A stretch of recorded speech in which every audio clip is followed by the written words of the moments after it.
Mungkin itu dari saya. Untuk bagian selanjutnya saya serahkan kepada para wakil menteri untuk menjelaskannya. Silakan. Siapa dulu? Makasih Pak Menteri. Teman-teman media semuanya, kita lanjutkan ke bagian belanja negara. Belanja negara ini bagian yang tadi, belanja negara 1.960,3 triliun, terdiri atas belanja pemerintah pusat 1.388,8 triliun, 51,4% dari APBN, dan transfer ke daerah 571,5 triliun. Mungkin langsung ke slide berikut.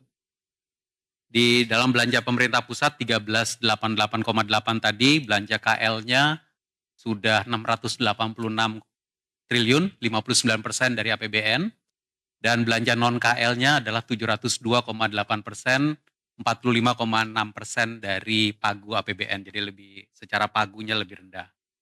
Detail dari belanja kementerian dan lembaga ini ada di slide berikut.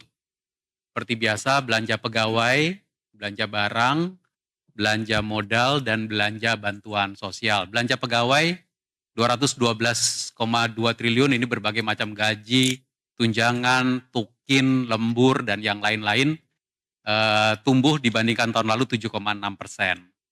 Belanja barang juga tumbuh 2,4%, tahun ini 232,2 triliun, ini untuk berbagai macam layanan masyarakat melalui kementerian maupun BLU, maupun belanja yang nantinya akan diserahkan kepada masyarakat dan Pemda sudah dibelanjakan 44,4 triliun. Lalu belanja modal, ini masih lebih lambat dibandingkan tahun lalu, tahun ini 139,9 triliun, 8,5% di bawah tahun lalu. Tahun lalu ada percepatan penyelesaian proyek-proyek infrastruktur jalan, irigasi, dan jaringan pada beberapa kementerian. Belanja bantuan sosial juga lebih tinggi dibandingkan tahun lalu, 101,1 triliun tahun ini, itu 5,5% lebih tinggi dibandingkan tahun lalu. Ini termasuk untuk penerima bantuan iuran JKN, kartu sembako, PKH, KIP kuliah untuk 800, hampir 900 ribu mahasiswa, PIP untuk 11,3 juta siswa, dan seterusnya. Teman-teman media juga memahami bahwa kita sekarang sedang mendesain dan menyiapkan dan akan menjalankan 8 program paket ekonomi semester 2 2025. Ini rekapnya yang mungkin saya nggak bacakan satu persatu, tapi silahkan bisa dilihat. Dan untuk program, mungkin highlightnya adalah program magang, lalu perluasan PPh 21, PPh pasal 21 yang ditanggung pemerintah untuk pekerja di sektor-sektor pariwisata, bantuan pangan, bantuan iuran JKK dan JKM bagi PBPU, khususnya pengemudi transportasi online, ojol, dan yang lainnya. Lalu kemudian manfaat layanan tambahan perumahan BPJS Ketenagakerjaan, ini dari BPJS TK, nomor 4 tadi juga dari BPJS TK, nomor 5 juga dari BPJS TK, lalu kemudian padat karya tunai, berbagai program padat karya tunai yang sudah ada dalam APBN, ini agar segera diselesaikan, terutama di 2 kementerian, Kementerian PU dan Kementerian Perhubungan. Percepatan deregulasi PP 28, integrasi sistem KL dan RDTR digital ke dalam OSS, serta program peningkatan permukiman dan penyediaan tempat untuk gig ekonomi. Ini kombinasi dengan APBD dan juga belanja pusat. Total APBN adalah 12,79 triliun untuk program paket ekonomi semester 2 ini, dan non-APBN terutama tadi dari BPJS adalah 2,87 triliun. Ini kita jalankan dan seluruh konstruksi aturan kita siapkan. Belanja non-kementerian dan lembaga, pembayaran pensiun, seperti tiap bulan kami laporkan terjadi kenaikan, karena ada kenaikan jumlah pensiunan. Subsidi dan kompensasi 218 triliun telah digelontorkan untuk BBM, LPG, listrik, dan juga pupuk bersubsidi. Sejumlah barang yang bersubsidi ada di sebelah kanan, BBM, LPG 3 kg, listrik bersubsidi, dan juga pupuk. Bisa dilihat pemakaian barang-barang subsidi ini di tahun 2025 lebih tinggi dibandingkan pemakaian di tahun 2024. BBM 3,5% lebih tinggi realisasinya, LPG 3 kg 3,6% lebih tinggi, listrik bersubsidi sekitar 3,8% lebih tinggi, dan pupuk 12,1% juta tonnya lebih tinggi. Moga-moga ini terus membantu bergeraknya perekonomian di masyarakat. Mungkin secara cepat di slide berikut, ini adalah anggaran pendidikan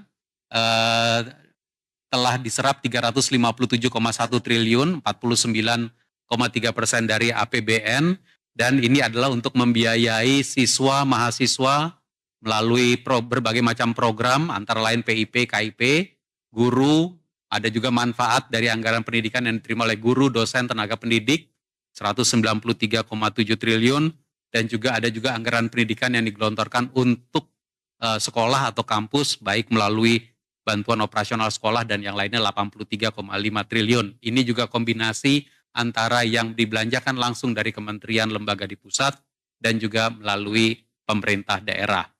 Anggaran kesehatan telah dibelanjakan 119,6 triliun, 54,7% dari PDB untuk membiayai sarana prasarana kesehatan maupun layanan kesehatan masyarakat yang cukup besar 65,9 triliun rupiah.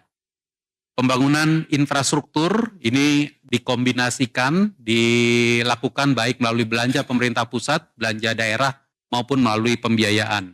Kalau kita lihat, seluruh belanja infrastruktur yang telah terrealisasi adalah 142,1 triliun, 35,32% dari PAGU. Baik untuk perumahan, FLPP telah terdistribusi 158.000 rumah, rumah susun, SPAM, dan juga untuk konektivitas ada pembangunan dan preservasi jalan 12,3 triliun, jembatan 2,2 triliun, pelabuhan laut 1,2 triliun. Untuk ketahanan pangan, ketahanan energi juga terus kita gelontorkan dan realisasi terus dijalankan. Kami juga ingin mengupdate bahwa di masa pemerintahan ini, sejak awal tahun 2025, telah ada berbagai macam instruksi Presiden untuk mendukung konektivitas dan swasembada pangan, energi, dan air. Inpres 2 tahun 2025 tentang irigasi. Pendanaannya 13,6 triliun, tahap 1 telah jalan, tahap 2 sekarang juga sudah jalan, tahap 3 dalam proses verifikasi lokasi. Inpres 11 tahun 2025 adalah tentang jalan daerah. Total pendanaannya 10,2 triliun dan dilakukan ada yang di tahun 2025 tahap 1 dan tahap 2-nya sudah 7 triliun dan nanti akan dilanjutkan ke 2026. Lokasinya juga tersebar di seluruh Indonesia, 37 provinsi. Inpres 14 tahun 2025 adalah Inpres tentang percepatan pembangunan kawasan swasembada pangan, energi, dan air nasional. Total pendanaan disiapkan 14,6 triliun untuk tahun 2025, 2,72 triliun untuk sistem pengendalian banjir, pembangunan jaringan irigasi, dan juga sebagian untuk pembangunan jalan.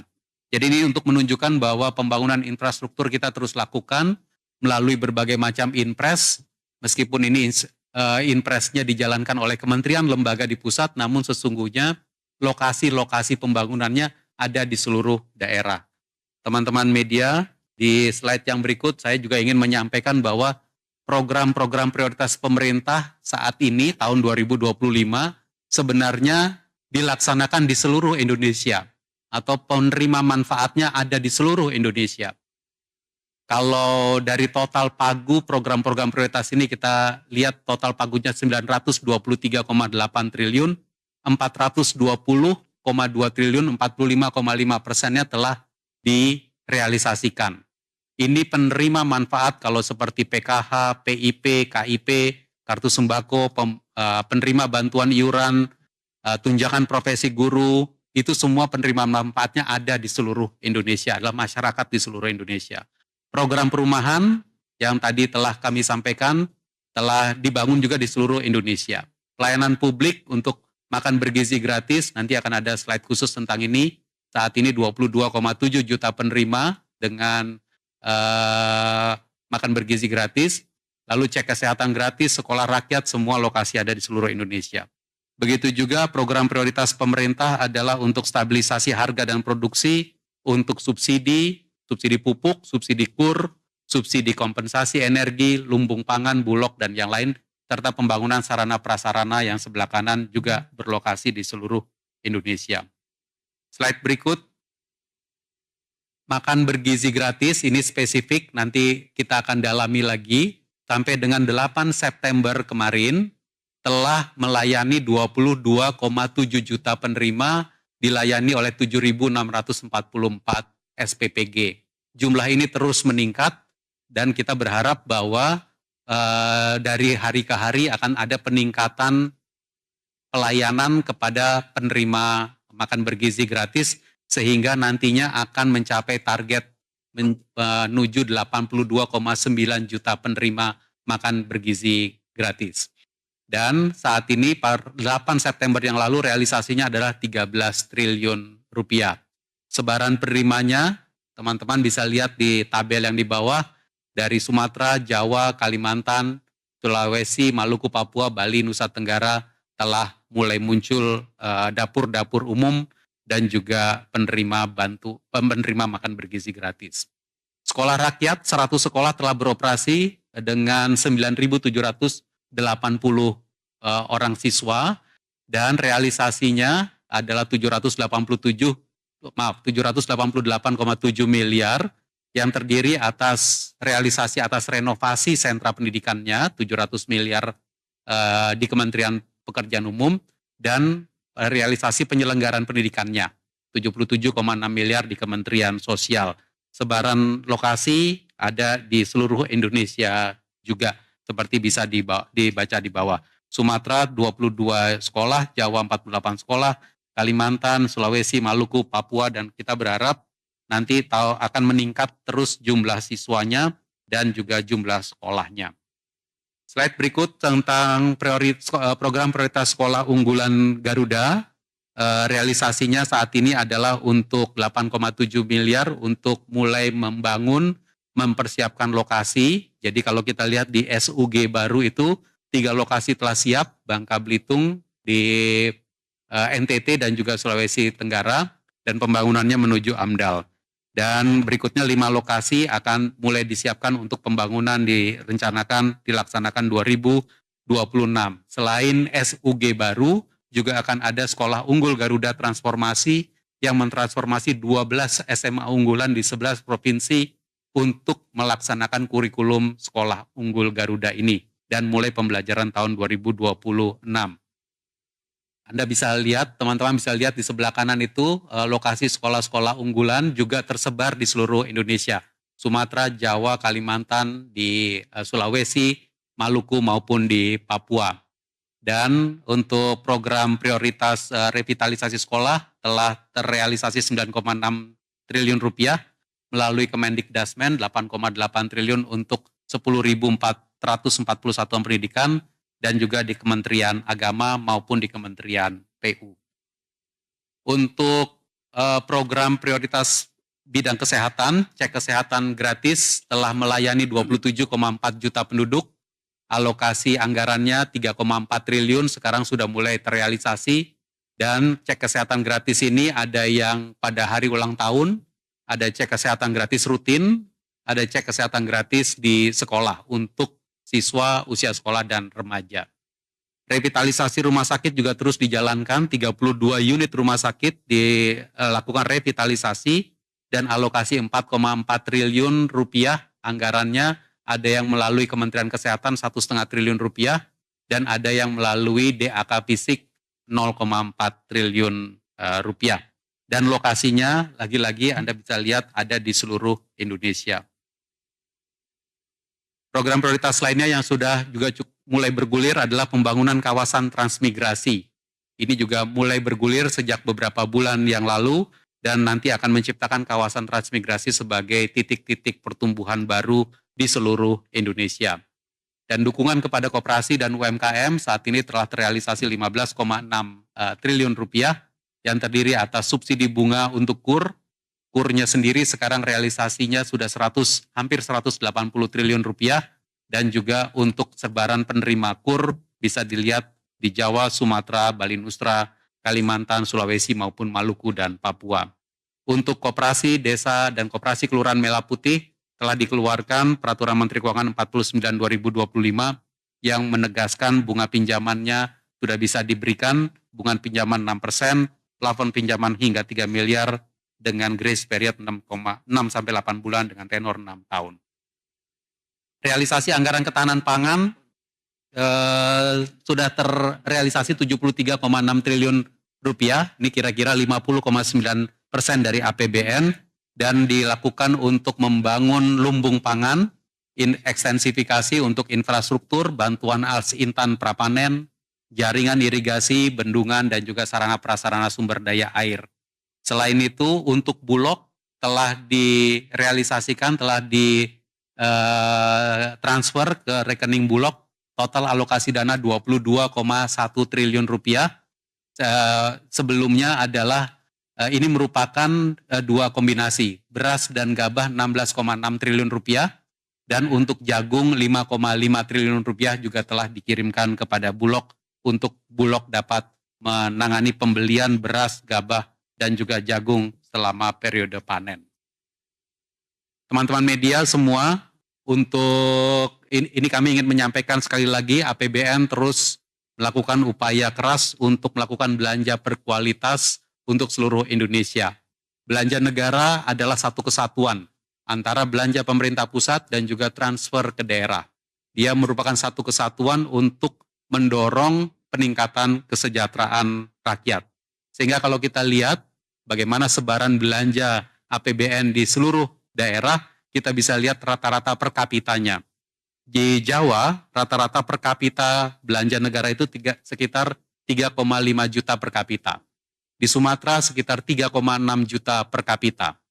Kalimantan 6,4 juta per kapita. Total belanja negara di Kalimantan. Sulawesi 4,7 juta rupiah per kapita. Bali, Nusa Tenggara 3,7 juta rupiah per kapita, dan Maluku Papua 8 juta per kapita. Ini adalah satu kesatuan dari belanja negara yang meliputi belanja pemerintah pusat dan juga transfer ke daerah. Seperti yang tadi saya sampaikan, belanja pemerintah pusat pun juga dibelanjakan di seluruh daerah di seluruh Indonesia. Teman-teman media semua, sekarang saya masuk ke bagian berikutnya yang tentang transfer ke daerah. Sampai dengan 31 Agustus, transfer ke daerah telah dikirimkan 571,5 triliun rupiah atau 62,1% dari pagu APBN. Jadi kalau dibandingkan dengan transfer tahun lalu, sama-sama 31 Agustus, terjadi peningkatan. Tahun lalu 562,1 triliun, tahun ini 571,5 triliun. Dan namun kalau kita lihat di sisi sebelah kanan, kita melihat bahwa belanja daerah itu lebih lambat dibandingkan tahun lalu. Jadi belanja pegawai 1,5% di bawah tahun lalu, belanja barang dan jasa 10,6% di bawah tahun lalu, belanja modal 32,6% di bawah tahun lalu, dan belanja lainnya sekitar 30,7% di bawah tahun lalu. Memang di tahun 2025 ini ada pergantian kepemimpinan daerah, banyak yang bupati, wali kota, gubernur, kepala daerah yang baru, bisa jadi ini ada perlambatan karena pergantian kepemimpinan, juga ada perlambatan karena kebijakan pencadangan yang kita keluarkan lewat Inpres 1 2025. Namun transfer ke daerahnya sesuai dengan pemenuhan syarat salur tetap lebih tinggi dibandingkan tahun lalu. Karena itu kita berharap bahwa pemerintah daerah akan belanja lebih cepat di dalam sisa waktu 3 bulan ke depan. Kalau kita lihat di slide yang berikut, transfernya tetap tinggi, belanjanya agak perlambatan sehingga dana Pemda di perbankan terjadi peningkatan.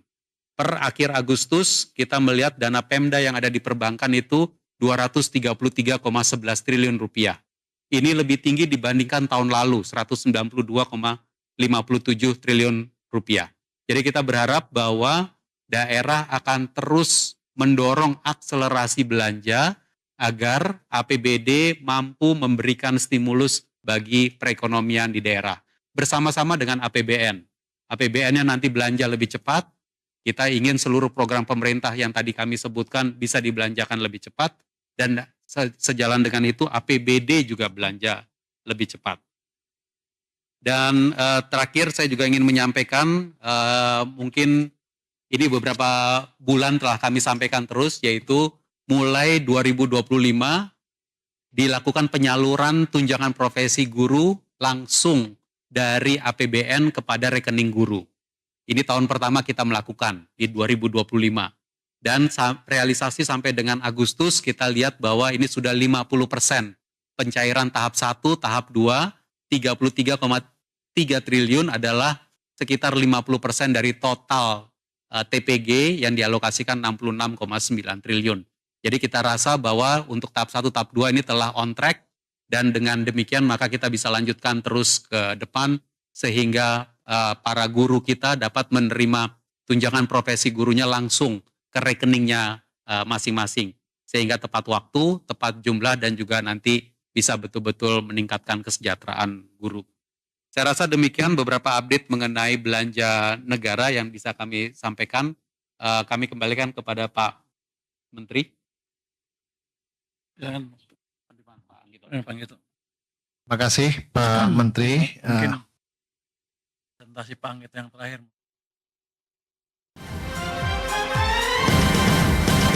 Jelajahi cara baru mendapatkan informasi. Download Metro TV Extend sekarang.